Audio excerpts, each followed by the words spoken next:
And share screen.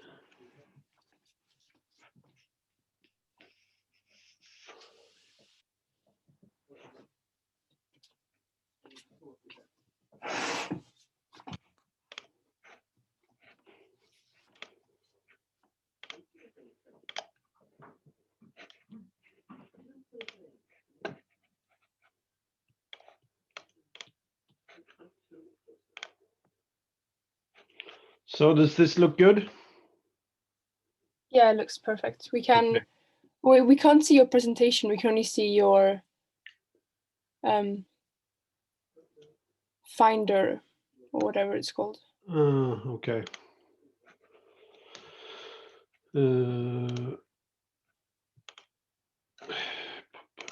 Let's see.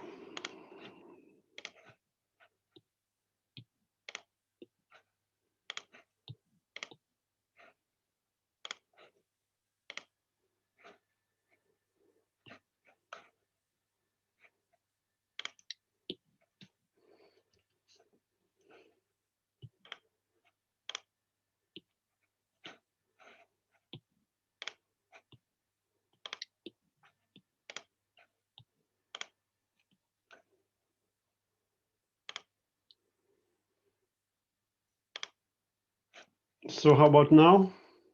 Yes, now it's perfect. Okay, good. So my name is OlaKalen. I'm a physical oceanographer active in Gothenburg. I work at the Swedish Met Office, SMHI. And I'm also engaged in Extinction Rebellion in Sweden and Gothenburg. And I will talk about sea level rise here, and it's quite a broad topic, and I will focus mostly on the global stuff, not so much about what's happening in Sweden. And there will also be a focus on what's happening at the polar areas and specifically Antarctica, which I do research on also. And here is a picture from West Antarctica. It's the Getz ice shelf you can see here. So one of the largest glaciers in Antarctica. So this front here is maybe 30 meters high, and then maybe 5 times or more higher below the surface here. So I will start with an introduction and some theory, and then we'll talk about the sea level rise in the past and what's happening now, and then a short part about the projections for the future, what will happen to the sea level rise. So, and we are very certain that the sea level is actually rising, and we know this for sure because of we have lots of measurements. And to the left side, you can see the old style measurements that has been in place since the 1800s. So it's a tide station where there's a float that's connected to a string that registers with a pen analogically. And we have had this since the end of the 1800s. And in Stockholm, there's the oldest continuous series of sea level measurements. It's from 1774. But the modern stations, they measure the height with radar. So you send a signal towards the surface. And this data we get for every minute with very high precision now. And apart from this, we also have the satellite data from the 1990s and onwards. And here we can have a total coverage of the globe of the sea surface. And this satellite revolution has also led to lots of knowledge about what's happening in the polar areas. And apart from these direct measurements, there's also proxy data, so we can assess how the sea level has been in the way past, and that comes from sediments and corals, and also from ice cores, where you can make assessments of historic sea level rise.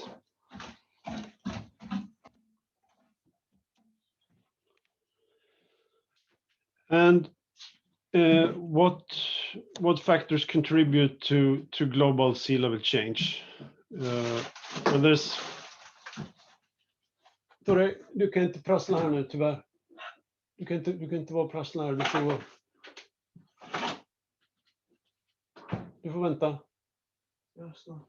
Nej, nu. Vänta.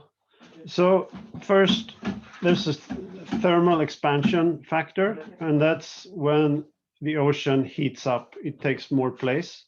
So the volume expands and the sea level rises. So that's from atmospheric heating. And the other factors are change in mass. So we input more fresh water into the ocean, and that comes from mountain glaciers and also the large ice sheets on Greenland and Antarctica when they are melting. And the last factor here is land water storage. And that's basically large dams for hydropower and also how we use groundwater. If we take out lots of groundwater, this will eventually end up in the ocean and raise sea level. And also to the right side here is another factor that's not the ocean itself, but the land. So this is vertical land motion.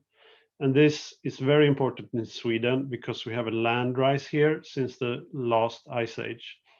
So when the pressure of the thick ice was released, the crust is actually rising up. And in the northern Sweden, this is maybe 1 centimeter per year. So this is a very large factor that counters the sea level rise. So this is also important locally.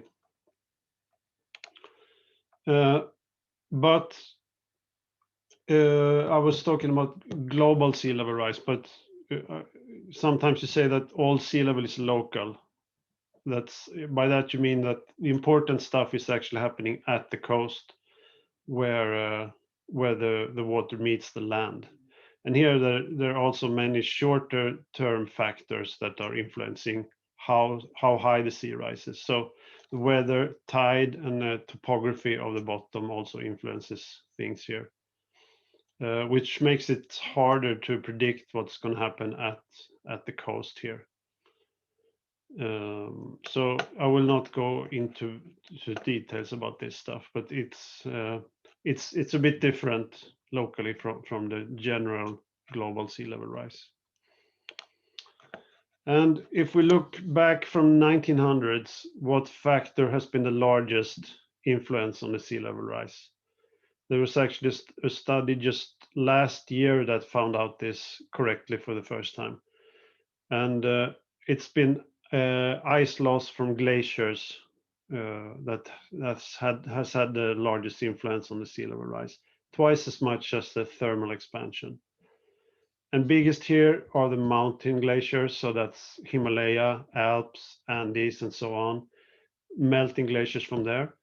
And then the Greenland ice sheet, and the last one is the Antarctic ice sheet. And for this whole period, there's been about 1.5 millimeters per year. But this speed of the sea level rise is actually accelerating now since the 70s or so, and it's now almost 0.5 centimeter per year. So it's a very fast change here.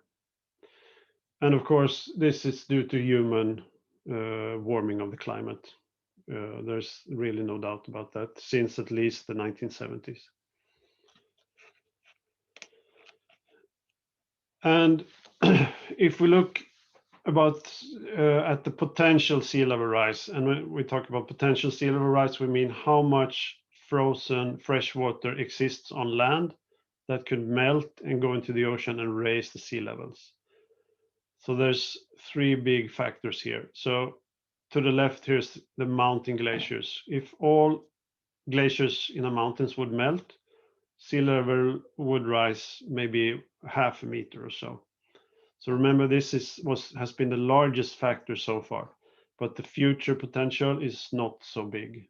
If we follow the high emission scenarios, if we keep on accelerating the climate change, these glaciers will be depleted totally sometime in the future. And for the second one, it's the Greenland ice sheet. This has potential of sea level rise of about 7 meters.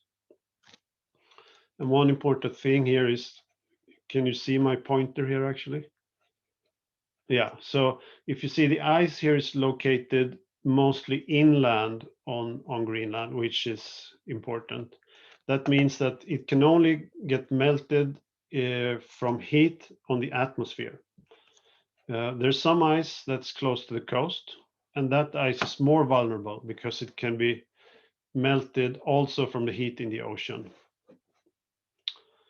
And then lastly, to the very large factor here, that's Antarctica. It has ice equivalent of 58 meters. So the ice sheet here is almost 4,000 meters thick at places. And you usually divide Antarctica in two. Here is the West Antarctic ice sheet. It's to the west of this line, and to this side is the East Antarctic ice sheet. So this is the huge ice mass here. This is smaller on this side, but this one is way more vulnerable, and it's melting really fast. And there's some difference in the dynamics of the melting here on these sides. That's one reason to make this divide.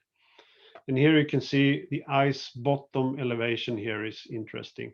So the ice here is grounded on bedrock that's way below sea surface.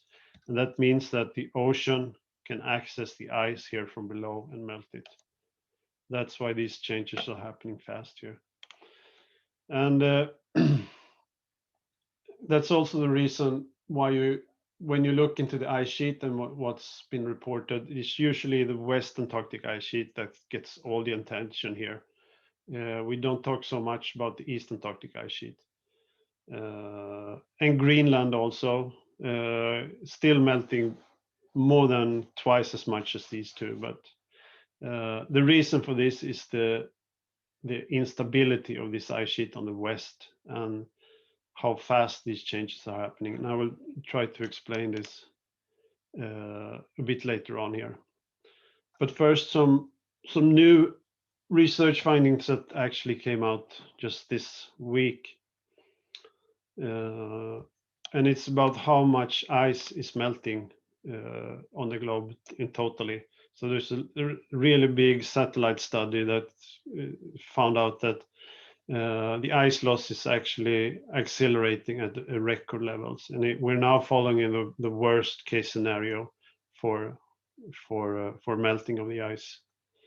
And to the graph to the right here, they separate this in the floating ice, so that's the sea ice, in the calving ice shelves, and then on the grounded ice in Antarctica, Greenland, and glaciers. So in total, there was 28 trillion tons of ice melted during this period, which is a bit of a crazy number. It's hard to fathom how much this really is. There was some acceleration also. It's been speeding up lately, this melt. And it has caused a bit more than 3 centimeters of sea level rise. An important thing here also, when you talk about ice and sea level rise, there's this misunderstanding that the sea ice, when this melts, that it doesn't really affect sea level rise. But that's wrong. It's a small effect, maybe 4 or 5% or so. That's due to the freshening of the salt water. So if you have sea ice, that's basically fresh water that melts in the salty seawater. It gets a little less salty, and thereby raises the level. So that's one factor that's usually not thought about. And also here, it took only 3% of the extra heat generated by climate change to melt all this ice, which is not really a big number here. And I wanted to think about more how much ice is this really. So if we divide this total loss and make it to an amount for each year, we get 1.2 trillion tons of ice. So that's actually an ice cube that has a 10-kilometer side that melts every year. So this is total sea ice and ice sheets and glaciers, covering basically the whole of Stockholm, a gigantic ice cube. And why is West Antarctica so critical? Well, there are the areas that are melting really fast. They're located here on the western side.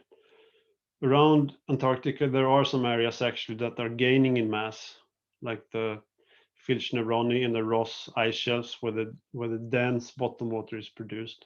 They are still gaining mass, and some other places around here. But on the west, there are some really fast losses in ice, and that depends a lot on what you can see in this bottom graph here, which shows the temperature of the water at the bottom. And you can see it's a lot warmer here on the western side. That's because this sector here is open to the Pacific, and it gets influenced of the warming at the Pacific, and also by the climate oscillation. El Nino has a large influence here. And even though you can see that this water is about 1 degree or so, I call it warm deep water. You should say relatively warm, and that's because the freezing temperature of the ice here is actually below zero due to pressure and salinity. So maybe there's a difference here about 3 or 4 degrees, and that makes it a huge potential for the heat in this bottom water to melt the ice here. A lot, many times more than what the atmosphere can do from above here. And the most critical glaciers are the Thwaites and Pine Island glaciers, these two here. And those are the really fast melting ones, especially Thwaites. Here is now the largest polar research effort ever going on here in this area to find out what's actually happening here. And these two glaciers hold 1 meter or so sea level together.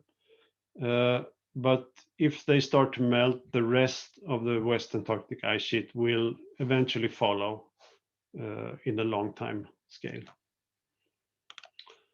And here it gets a little bit complicated. I will try to explain this process, how these ice sheets melt from below. It's quite important because this process holds the most uncertainty in the future projections for sea ice.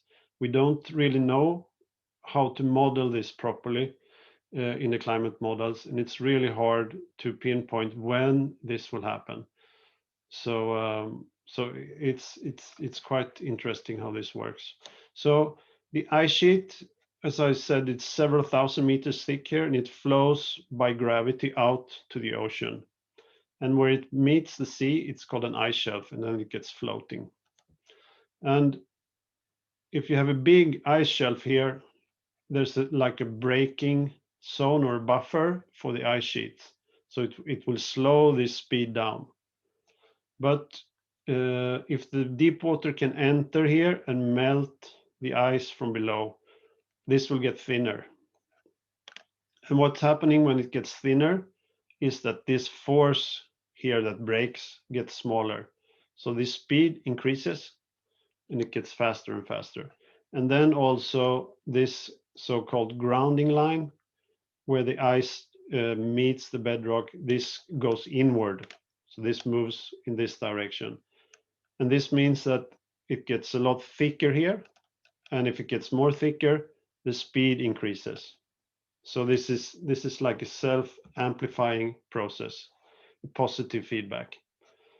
And once this has started, it's very hard to stop if the bedrock is tilted the way like this, which is the case at the Thwaites and Pine Island glaciers. So basically, the two things that could stop this motion once it gets going is that we get a new ice age, very cold conditions, or that there's some restriction in the bedrock, something to stop the ice. And we don't really have this set up at Thwaites and Pine Island. So once they get going, all of them will be gone. It's just a matter of time. And we're talking centuries here, maybe millennia for all this ice to completely melt. It's very hard to pinpoint this. But one thing is really sure, it's going a lot faster than many researchers have thought before. That's why there's so much effort to find out about this area, what's really happening. And now what we think will happen here in the future with the sea level and the projections. And as a start here is that we are already set up for sea level rise for a very, very long time. This is nothing we can stop. We can make it less bad if you want, but there's no way to reverse the sea level rise. And this is different from the atmospheric heating. This is possible to reverse, but we cannot stop the sea level rise now. There's way too much heat that's already input in the ocean, and the ocean is very slow to respond to this heat. So here you can see a climate model run on a very, very long time scale. And the graph here shows how much sea level change in meters per 100 years. So you go historically here, and then year 0, and then we are here. And these 4 lines are different climate projections. So this is a low emission scenario, and this is a high emission scenario. So if we follow the really high emission scenarios, we could potentially get 3 meters of sea level rise per 100 years or so. And for the lowest one, we could be like half a meter per 100 years. So it's a very large difference between these scenarios here. So there's lots of motivation to really cut the emissions. But as you can also see, whatever we do, we will have sea level rise for a couple of thousand years. There's really no stopping this. And then we can look at the more near-term projections here. So these are from the latest IPCC report, this special report from the cryosphere from 2019. And so this is the timeline here on the x-axis, and then the red field here is the RCP 8.5. That's the high emission scenario. Emissions keep increasing, and the RCP 2.6. That's the very low emission scenario that will probably not happen. It's too late for that one. But you can see here that's a huge difference if you go a couple of 100 years in time. So we could get possibly 4 meters from the high emission scenario at 2300, and maybe about 1 meter. So this range here will make a huge difference for society in cost and suffering. But if you go to 2100, that's normally what you think about sea level projections. That's because not so long ago you could not run these models for longer than this time. And then it says for the high emission scenario, 1.1 meter, and that's the upper likely range in the quite technically strict IPCC language, which means that we have a 17 to 83 point probability of 1.1 meter. So we still have a 17% probability to go above this level, according to the IPCC. And we cannot really rule out levels above 2 meters at 2100. So this was the mean sea level rise, but also what's usually more damaging for society and also ecosystems are the extreme sea levels. So this is when the level temporarily gets raised for a day or two during a storm or so. And one quite new finding is that these extreme levels will be very more frequent in the future due to just a small rise of the mean level. It will be very, very more common with these storms.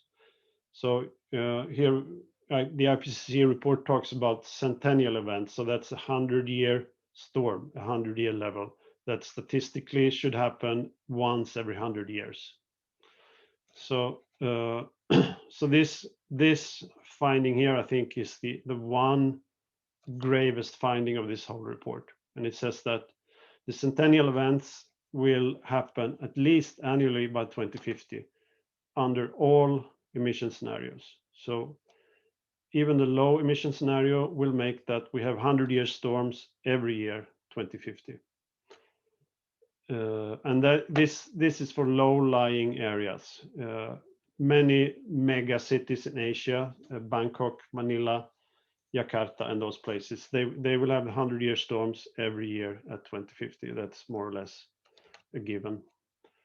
And also, after the IPCC report, there was a quite interesting study that said that these areas that are prone to flooding, they're probably underestimated due to bad satellite data. So these areas will be a lot bigger actually than what was thought in the IPCC report. And sadly, just as many other aspects of the climate change, it's the people that are least responsible for it happening. They will get hurt the most, just like with storms and extreme weather and stuff. And this is also true with the sea level rise, unfortunately. So here's a picture from a woman at a southern Pacific atoll island. It's Kiribati here, and the nation of Kiribati, they have bought land on Fiji, which is higher lying, because they know that their whole nation will be gone. It will be lost to the sea eventually. And these are the people that will get hit first. And there's a study here that shows on the picture what is happening on these small coral islands. And the waves will overwash the island and then infiltrate into the groundwater. So if you had a desalination plant, you could possibly build higher houses, but many of these small poor nations, of course, don't have this. So they will have to move because their living will be destroyed pretty soon. At many places at the mid 21st century, due to the sea level rise and waves in combinations on these extreme storms.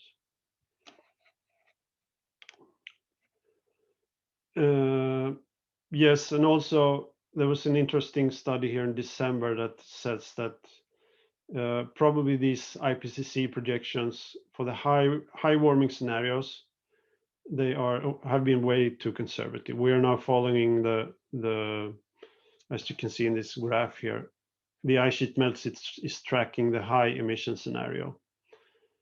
So they're actually underestimating the melt at the big ice sheets. And this is because IPCC is very reliant on models, and it has been for a long time. And it's not possible to model how the ice sheets will respond to the warming. That's because you need a super high resolution to know what's happening inside the ice. You need also to have lots of information about the bedrock and the water that's running under the ice, and that is actually lacking. And you need to couple these ice sheets models with large global models. And they're actually not good enough to do this. And they also show that this very, very fast melting, about 5 meters per 100 years, it has happened in the past, maybe 10,000 years ago or so, after the last ice age. We actually had this very fast melting.